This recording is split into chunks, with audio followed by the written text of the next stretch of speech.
Bro உங்களுக்கு சில கேள்வி எல்லாம் நான் கேட்க போறேன், சும்மா டான் டான் டான் நீங்க பதில் சொல்லணும், ஓகேவா? Ready start. உங்களுக்கு பிடிச்ச Dress என்ன? ஜான்வி கபூரோட தாவணி. உங்களுக்கு பிடிச்ச காடு? கருப்பு காடு. நல்ல வேளை மர்ம காடுன்னு சொல்லிடுவீங்களோன்னு நினைச்சேன். சரி, இப்போ நான் கேக்குறேன், உனக்கு பிடிச்ச கிரிக்கெட்டர் யாரு? பெட்டி. குஜலி மஸ்த் பண்ற குஸ்தி வாத்தியார் யாரு? பெட்டி. உனக்கு பிடிச்ச ரன்னிங் ரேஸ் வீரர் யாரு? பெட்டி. இன்னைக்கு நம்ம ரோஸ்ட் பண்ண போற படத்தோட பேரு பெட்டி. இருக்கியா போறியா? இந்த படத்துக்கு மேக்கர்ஸ் பெட்டி அப்படின்னு டைட்டில் வச்சிருக்காங்க. பட் எங்களுக்கு அதுல ஒப்பு இல்லை. ஸோ அதனால மோகனா, நீங்க ஒரு நல்ல டைட்டில் சொல்லுவேன். காஜி வீரனும் நிக்காம போன ட்ரெயினும். நல்லா இருக்கு. நானும் ஒரு டைட்டில் சொல்லிக்குவா, குஸ்தி வீரனும் கும்தாவான பொண்ணும். இப்ப மோகனா இன்னொரு டைட்டில் சொல்லு. பெட்டி. இதுல அவன் கெட்டி. எதுலமா அவன் கெட்டி, அதை சொல்லுவா. எனக்கு தெரிஞ்சு அது பாப்புலேஷனை பெருக்கிறது தான்.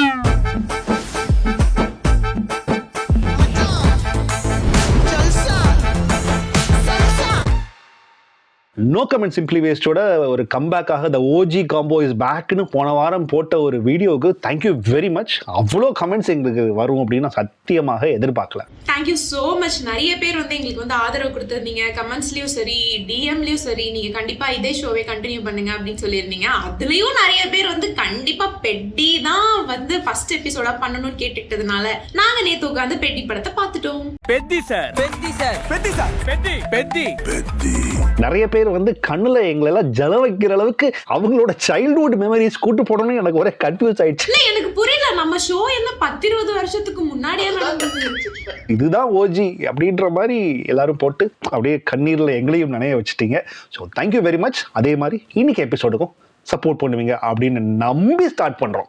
இருக்கியா போறியா? இப்போ கதை என்ன அப்படின்னு கேட்போம். கதையா சொல்ல போறீங்களா நீங்க? ஆமா, சொல்லுங்க சொல்லுங்க பாப்போம்.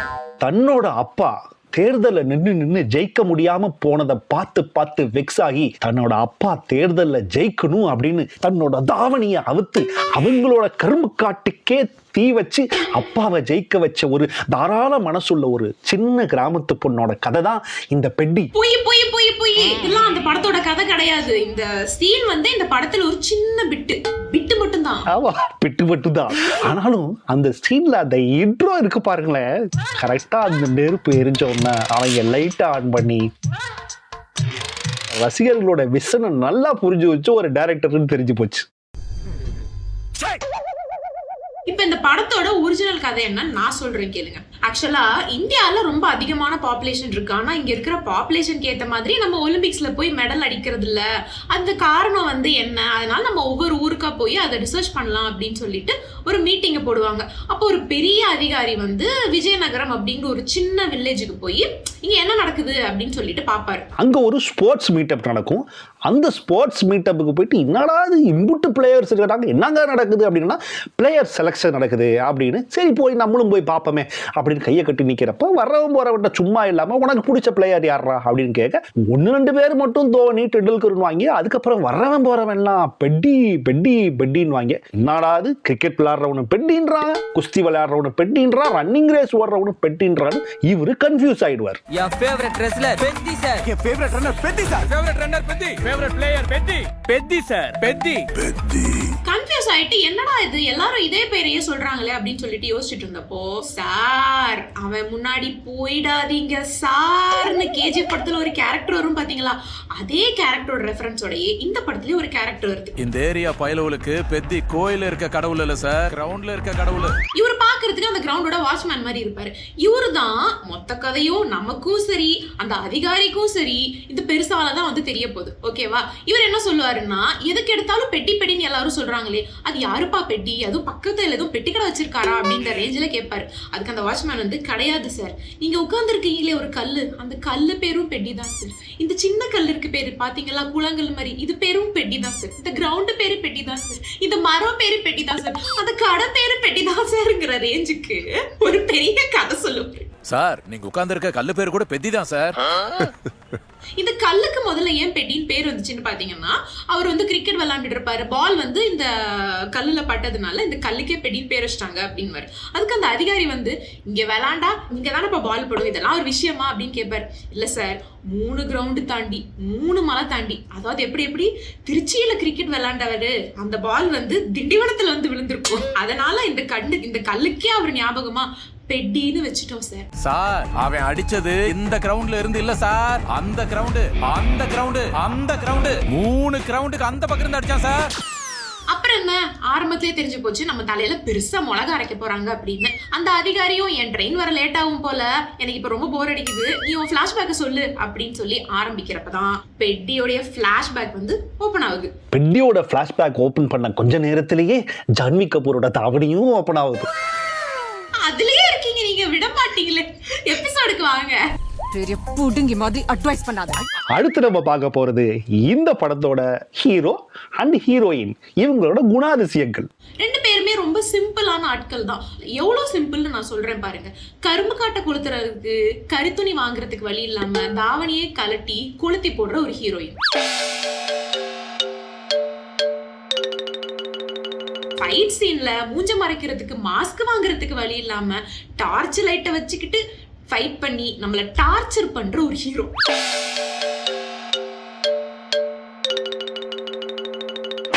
நம்ம ஹீரோ பெட்டி பாத்தீங்கன்னா மலை கிராமத்துல இருக்காரு. சமையல்ல எப்படி நம்ம மாதம்பட்டி ரங்கராஜ் ஒரு பெரிய எக்ஸ்பர்ட்டோ, அதே மாதிரி வெள்ளப்பாகு காய்ச்சறதுல நம்ம ஹீரோ பெட்டி தான் எக்ஸ்பர்ட். இந்த சுத்து வட்டாரத்திலேயே பாபு கிண்டதுல அவனை மிஞ்ச ஆளே இல்ல சார். வெள்ளப்பாகு காய்ச்சறதுல மட்டும் எக்ஸ்பர்ட் இல்ல, லோக்கல் கிரிக்கெட் மேட்ச்ல ஆட்டக்கூலியா இப்ப இப்படி ஐபிஎல்ல ஆக்ஷன் எடுத்து ஆட வைக்கிறாங்களோ அதே மாதிரி அந்த ஊர்ல அந்த காலத்துல ஆக்ஷன் எடுத்து இவரை ஆட வைக்கிறாங்க. இவரோட ஆட்டம் பாத்தீங்கன்னா ஒரு 2 தோனி, 3 விராட் கோலி, ஒரு 300 சூரியவன்சி, அந்த அளவுக்கு கிரிக்கெட்ல கெட்டிக்காரன்.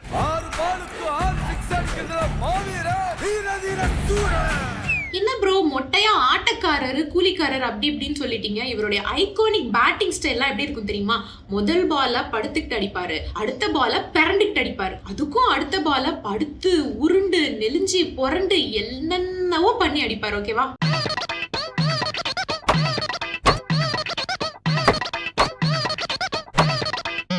அப்புறம் இந்த படத்துல இவர் ஹீரோவை ஏழை எடுக்கிற ஒரு அந்த டீம் முதலாளியாக அறிமுகமாகிறார் நம்ம மீர்சாப்பூரோட முன்னா பையா. இவர் தான் வில்லன். சரி, ஹீரோ இன்ட்ரோ பண்ணியாச்சு, ஹீரோயின் இன்ட்ரோ நீங்க ரொம்ப ஆர்வமா இருப்பீங்கன்னு தெரியும், அதை நானே சொல்லிக்கிறேன். ஆமாம்மா, நான் சொல்றேனம்மா. சரி, சொல்லி தொலைங்க. ஒரு நள்ளிரவு நேரம், சில்லுன்னு காத்து, கதவை கொஞ்சம் சாத்து அப்படின்னு ஊர்ல இருக்கிறவங்க எல்லாரும் இருக்கிறப்போ ஒரு ஹைவேஸ்ல அப்படியே ஜீப் ஒண்ணு வர, பக்கத்துல கரும்பு காடு நிக்க, அதுல இருந்து இறங்குறாங்க ஹீரோயின். தன்னோட அப்பா தேர்தலில் ஜெயிக்க முடியலே அப்படின்னு வருத்தப்பட்டு எப்படியாச்சும் ஜெயிக்க வைக்கணும், அதுக்கு வந்து கிரிமினல்ஸா நம்ம யோசிக்கணும் அப்படின்னு சொந்த தாவணியை கலட்டி கம்பளை சுத்தி அதை நெருப்பு வச்சு அவங்க அப்பா காட்டையே கொளுத்தி மக்களுக்கு சிம்பத்தி வரவழைச்சு அது மூலமா ஓட்டு வாங்கி ஜெயிக்கணும் அப்படின்னு முடிவெடுத்து திறந்த மனசோட இருக்கிற ஹீரோயின் ஜான்வி கபூர்.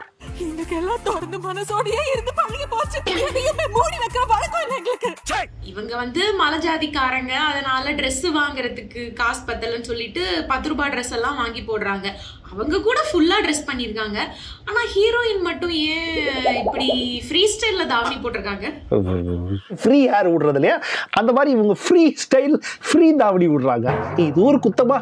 இது மாதிரி நிறைய கணக்கு இருக்குதியா, சொன்னா புரியாதியா உனக்கு? இந்த சீன் எல்லாம் எப்படி டைரக்டர் வந்து அவங்க கிட்ட எக்ஸ்பிளைன் பண்ணிருப்பாங்க, எனக்கு புரியல.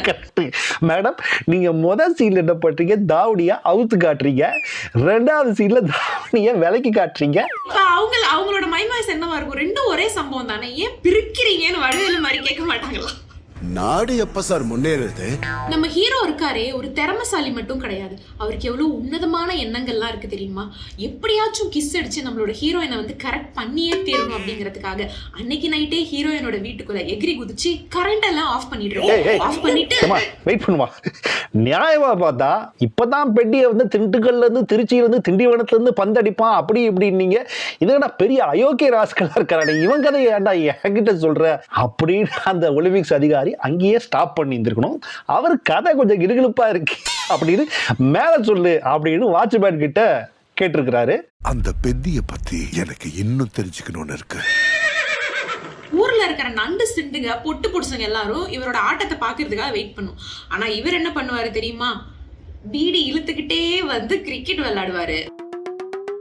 அதுக்கப்புறமா வந்து விமன் ஹாரஸ்மெண்ட்ல ஈடுபடுவாரு. அத வந்து நியாயம் வேற படுத்துவாரு. இதுதான் என்னுடைய லவ் லாங்குவேஜ் அப்படின்னு சொல்லிட்டு அடையடி வார்த்தைக்காரனுக்கு இதான் காதல். ட்ரெயினோட தண்டவாளத்தை வந்து உருவி விடுவாரு. டெட் பாடியை வச்சுக்கிட்டு ஃபைட் பண்ணுவாரு. ஃபைட் பண்ணி அந்த டெட் பாடியை இன்னும் கொஞ்சம் ஓவரா டேமேஜ் பண்ணுவாரு. இந்த மாதிரி பல வேலைகள் பண்ணுவாரு. எதுக்குல இந்த கேவலமான பொழப்பு உனக்கு? ஆனாலும் அன்பார்ச்சுனேட்லி இவர் தான் அந்த படத்தோட ஹீரோ.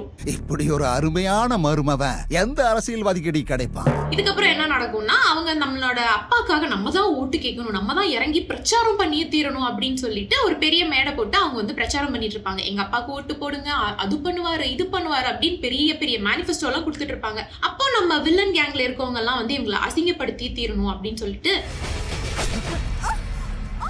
எவ்வளவு சீப்பா நடந்துக்கிறாங்க பாருங்க. ஹீரோ வந்து ஹீரோயிசம்லாம் காட்டி அவங்களுடைய மானத்தை எப்படி காப்பாத்துறாருன்னு மட்டும் பாருங்க. ஏய் ஏன்னா முத நாள் நைட்டு தான் வீடு புகுந்து அந்த பிள்ளைய வலுக்கட்டாயமா இழுத்து கிஸ் அடிச்ச. இப்போ ஒரே ஒரு டென்ட்டை வந்து அந்த பிள்ளையோட மானத்தை காப்பாத்திட்டு உடனே நீ நல்லவன் ஆயிட்டியா? நியாயமா பார்த்தா நம்ம விஜய் அண்ணாவோட சிங்கப்பெண் பாதுகாப்பு படை பெண்ணியை அரெஸ்ட் பண்ணி இருக்கணும். ஆனா அது பக்கத்து ஸ்டேட்ன்றதுனால நடக்கல. உன்ன மாதிரி ஒருத்த ஊர்ல இருந்தா போதும்ல பெத்தி. You are the pride of India. இப்போ நம்ம பார்க்குறவங்க எல்லாம் கன்ஃபியூஸ் ஆயிருப்பாங்க. ஏண்டா இந்த ஒலிம்பிக்ஸ் அதிகாரி நல்ல ஒலிம்பிக்ஸ் வீரனை கண்டுபிடிக்கணும்னு ஊருக்குள்ள வந்தாரு. பெட்டி ஒரு அந்த வீரன், பெட்டி ஒரு இந்த வீரன், பெட்டி ஒரு குஸ்தி வீரன்லாம் கதை விட்டு பில்டப் கொடுத்தீங்க. இது வரைக்கும் அதுக்குண்டான ஒரு மேட்டரையுமே சொல்லேடா அப்படின்னு நீங்க இப்ப யோசிப்பீங்க. படத்துலயும் அவ்வளவுதாங்க வந்துச்சு. அதுக்கு நாங்க என்ன பண்ண முடியும்? பெத்திய பார்க்க வேண்டிய அவசியம் இல்ல. நான் திரும்பி போறேன். வெயிட் பண்ணுங்க. அப்படியெல்லாம் நீங்க ஒன்னும் மனம் தளர்ந்துடாதீங்க. இந்த படத்துலயும் ஒரு கதைன்னு ஒண்ணு இருக்கு. ஆக்சுவலி நம்ம ஹீரோ பெட்டியோட கிராமம் வந்து ஒரு மலை கிராமம் அப்படின்னு நான் ஏற்கனவே உங்ககிட்ட சொன்னேன்ல. அந்த கிராமத்துக்கு வந்து ஒரு டிரான்ஸ்போர்ட் ஃபெசிலிட்டியே கிடையாது. ஓகே, ஒரே ஒரு ட்ரெயின் அந்த மலையை கிராஸ் பண்ணி போகும். பட் அங்கேயும் வந்து ஸ்டேஷன் கிடையாது. ஸோ இவங்க அந்த ட்ரெயின் வந்து அந்த இடத்துல நின்னா மட்டும்தான் இவங்க அதுல ஏறி வேலைக்கு போறது, ஸ்கூல் போறது, காலேஜ் போறதுலாம் பண்ண முடியும். ஆப்வியஸா அந்த ட்ரெயின் நிக்காததுனால இவங்களால வந்து எங்கேயுமே போக முடியாது. அதுதான் பிரச்சனை. அந்த ஊர்ல இருக்கிற ஒரு பெரியவர் வந்து என்ன பண்ணுவாரு அப்படின்னா வந்து தினமும் அந்த ட்ரெயின் கிராஸ் பண்றப்போ சிகப்பு கொடியை காட்டி எப்படா அந்த ட்ரெயின் நிற்கும், ஒரு நாளாவது நான் அந்த ட்ரெயினை நிக்க வச்சிருவேன் அப்படின்னு சொல்லிட்டு போராடிட்டு இருப்பாரு. கடைசியில எம்எல்ஏ கூட ஒரு நடந்த ஒரு கைகலப்பினால அவரும் வந்து மனம் தளர்ந்து என்ன பண்ணுவாருன்னா, நான் உயிரே விட்டுறேன், அந்த ட்ரெயின் முன்னாடியே பாஞ்சு அவர் வந்து உயிரை விட்டுருவார்.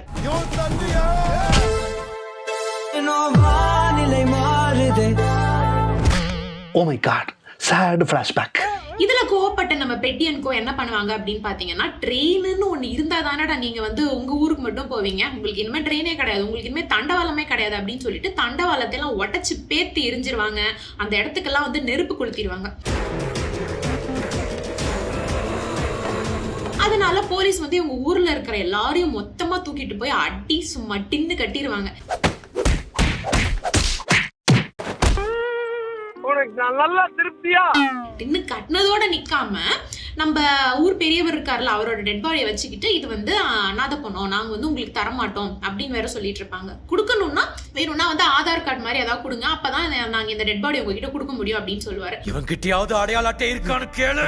எங்க ஊரே வந்து இந்தியா மேப்ல கிடையாது. சோ எங்க ஊருக்கே அடையாளம் கிடையாது, எங்களுக்கு எப்படி ஒரு ஆதார் கார்டு கிடைக்கும், எங்க கிட்ட இல்ல அப்படின்னு சொல்லுவார். அந்த அடையாளத்துக்காக தானே சார் எங்க சூரி கூட உயர விட்டோம். ஐடியா இல்லாத அந்த அப்பளப்பூரி தாத்தா அவரு சிவப்பு கொடியை காட்டினதுக்கு பதிலாக ஜான்வி கபூர் காலில் விழுந்தாது கூட்டிட்டு வந்து அந்த தாவணியை, ரெட் கலர் தாவணியை ஊற்றி இப்படி காட்டிட்டீங்கன்னா அந்த ட்ரெயின் நின்றுருக்கும், எல்லாரும் ஏறி போயிட்டு வந்திருக்கலாம் அப்படின்ற அந்த ஒரு ஈஸி சொல்யூஷனை கண்டுபிடிக்காம விட்டாரே அந்த அப்பளப்பூரி. என்னலே இது? இதுக்கப்புறம் நடந்ததுதான் பயங்கரமான கட்டம். பெட்டி வந்து ரொம்ப ஒரு இக்கட்டான சூழ்நிலையில இந்த எதிர்கோஷ்டிக்காரங்க இவரோட ஊர்க்காரங்களோட சேர்ந்துக்கிட்டு இவர் என்னதான் ஆட்டம் ஆடினாலும் இவரை தோக்கடிச்சிடுறாங்க. பட் இருந்தாலும் அந்த என்னதான் அந்த மேட்ச்ல இவர் வந்து தோத்து போயிருந்தாலும், நீ ரொம்ப சூப்பரா ஆடுற, உங்ககிட்ட ஒரு யூனிக்கான ஸ்டைல் இருக்கு, நீ ஏன் குஸ்தி போடக்கூடாது அப்படின்னு சொல்லிட்டு நம்ம சிவராஜ்குமார் வந்து நீ வா நான் உனக்கு குஸ்தி கத்து தரேன் அப்படின்னு சொல்லிட்டு பெட்டியை கூப்பிடுறாரு. ஆட்டத்துக்கு உயிர் கொடுக்குறதுன்னா என்னன்னு கேட்டல இதான் சிவராஜ்குமார் எங்கந்திரா வந்தாரு அப்படின்னு கேட்டீங்கன்னா, சிவராஜ்குமார் அதே ஊர்ல இருக்கிற இன்னொரு பாப்புலரான ஒரு குஸ்தி வாத்தியார் நாயுடு அப்படின்ற பேர்ல அவர் ஊர்ல இருக்கிற பசங்களுக்கெல்லாம் குஸ்தி சொல்லி கொடுத்து அவர் எப்படியாவது ஸ்டேட் நேஷனல் லெவல்ல அனுப்பிச்சுக்கிட்டு இருக்கிறாரு. அவரோட ஏரியாக்குள்ள பாத்தீங்கன்னா எல்லாரும் வந்து ஆஜானு பாகவாக ஹல்க் மாதிரி கோணத்தை மட்டும் கட்டிக்கிட்டு எல்லாரையும் கட்டி பிடிச்சி உருண்டுகிட்டு கிடப்பாங்க.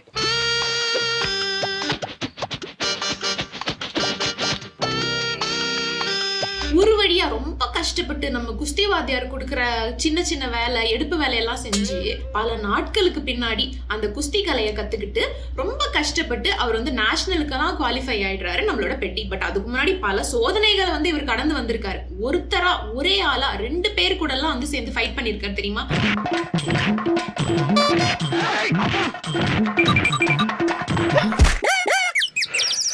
ஒரு மாதிரி சங்கட்டமா இருக்குடா, இப்படி சண்டை கிட்ட போடாம இப்படி 3 பேர் ஒண்ணு மண்ணா இப்படி கலக்கிறது எனக்கு ஒரே சங்கட்டமா இருக்கு. உங்களுக்கு என்ன சங்கடம்? உங்களுக்கு என்ன சங்கடம்? குஸ்தினா அப்படிதான் பண்ணுவாங்க, வேற எந்த மாதிரி பண்ணுவாங்க? ஜான்வி கபூர்னா மட்டும் ஆன்னு பாக்குறீங்கல்ல, குஸ்தினா இப்படிதான் பண்ணுவாங்க. கரெக்ட், குஸ்தினா இப்படிதான் பண்ணுவாங்க, அதுல எந்த doubt. What is going wrong? அடுத்த மேட்டர் என்னன்னு கேட்டீங்கன்னா, அந்த சிவராஜ்குமாரோட ஒரு சீனியர் ஸ்டூடெண்ட் இருப்பார். புதுசா வந்த பெட்டி வளர்றதை பிடிக்காம எப்படியாச்சும் இவனை வந்து ஏதாவது பண்ணி விட்டுருமே அப்படின்னு சொல்லிட்டு நேஷனல் லெவலுக்கு தேர்வாகி பெட்டி விளையாட போறப்போ மேட்சுக்கு முத நாள் நைட்டு காலை கொஞ்சம் ஒரு மாதிரி உடச்சு விட்டுருவாப்ல.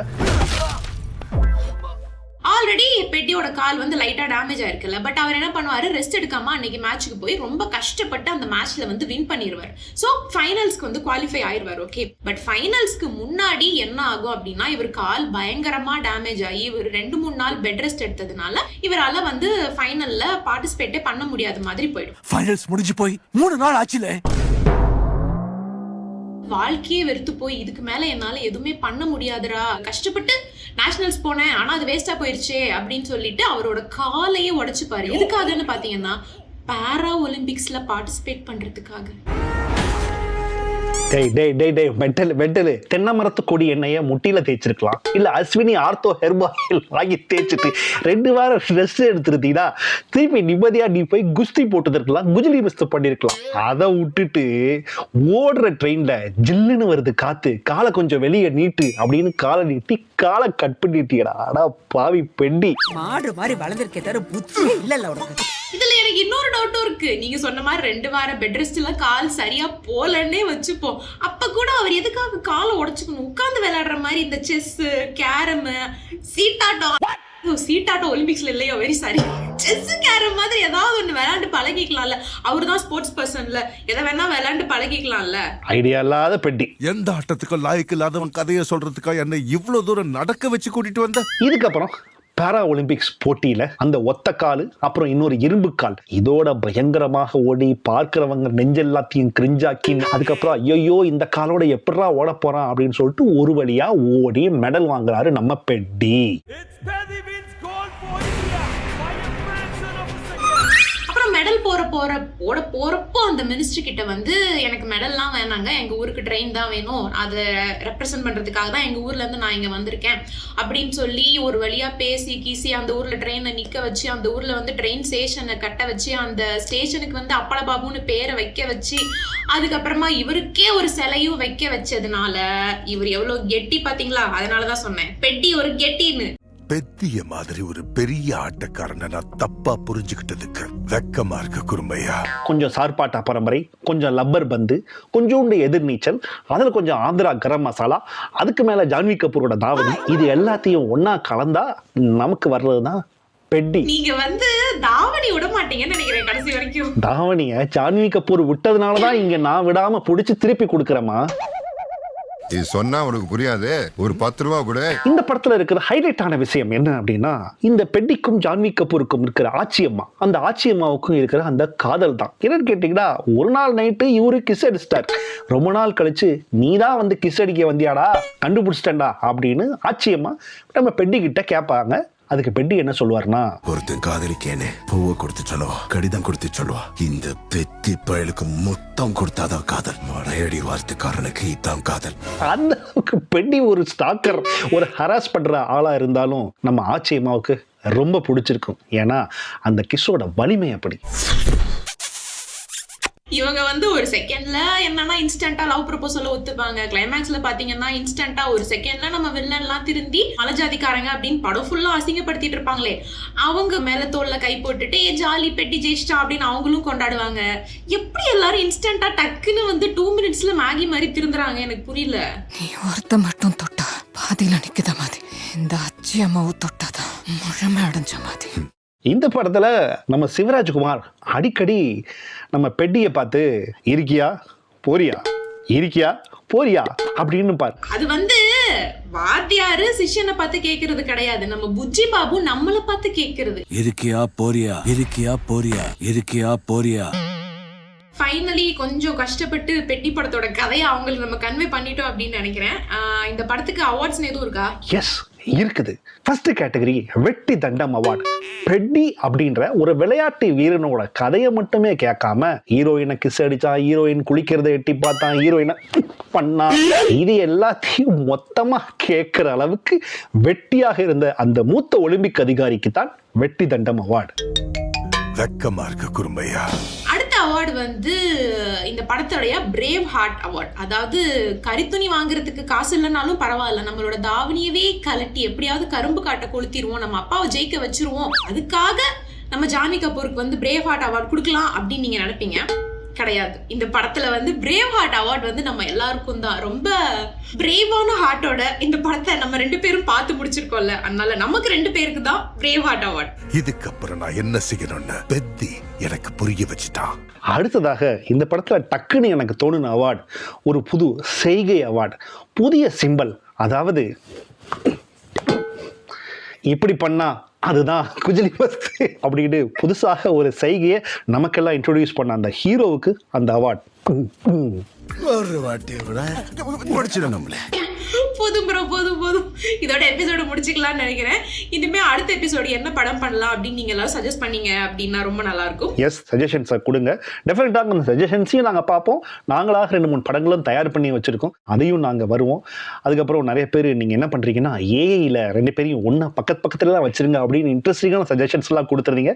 அது அடுத்தடுத்த வாரங்கள் எல்லாத்தையும் அதையும் நாங்கள் ட்ரை பண்ணி புதுசாக டெக்னாலஜியும் கொண்டு வந்துடுவோம். அண்ட் நோ கமெண்ட் சிம்பிளி வேஸ்ட்டுக்கு நீங்கள் கொடுத்துட்டு வரும் பேர் ஆதரவிற்கு நன்றி ஒன்ஸ் அகைன். இப்போ சொல்லல இருக்கியா போறியா.